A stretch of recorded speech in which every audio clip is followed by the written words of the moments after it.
రాత్రి ఆనలు పడంగానే మా సత్తిగాడు సీకి పడేసిన మామిడికాయ తొక్కలు తీసుకుపోయి ఆడోటి రంధ్రం చేసి పాతి పెట్టిండు. అక్క, నేను మన ఇంటి ముంగట మస్తు చెట్లు పెడుతున్నా, జల్దిన పెరుగుతాయి, మన పండ్లు మనమే తినచ్చు అన్నాడు. ఒరేయ్, ఓ దిక్కు ఎండలేమన్నా తక్కువ కొడుతున్నాయారా, ఏడ బతుకుతాయిరా అన్న. నేను ఎట్లనన్నా బతికిస్తాక నువ్వుకో అని అన్నాడు.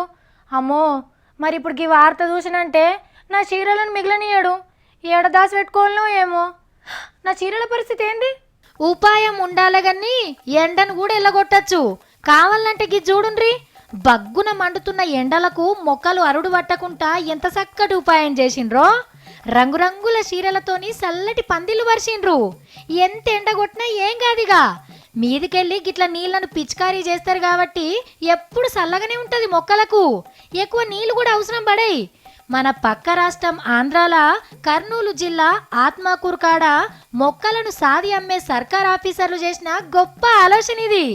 తొవ్వపొంటి పోయేటోళ్ళంతా ఆగి చూసి వారెవ్వా అని అనిపోతుండ్రట. ఇక అనంతపురం జిల్లాలో కూడా ఒక రైతు చిక్కుడు తోటకు చీరలు కట్టించిండు. ఎంత ముద్దు కొడుతుందో చూడుండ్రి తోట. పారేసే పాత చీరలు కొనుకొచ్చి పందిర్లు వేస్తున్నారు కాబట్టి ఖర్చు కూడా తక్కువ.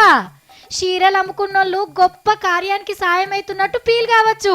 పెన్మిటితోని పోరుపెట్టి ఎమ్మటే కొత్త చీరలు కొనుక్కోవచ్చు. ఇట్లా కొంత చీరల బిజినెస్ కూడా పెరుగుతుంది. ఒకటే దెబ్బకు రెండు పిట్టలు అన్నట్టు.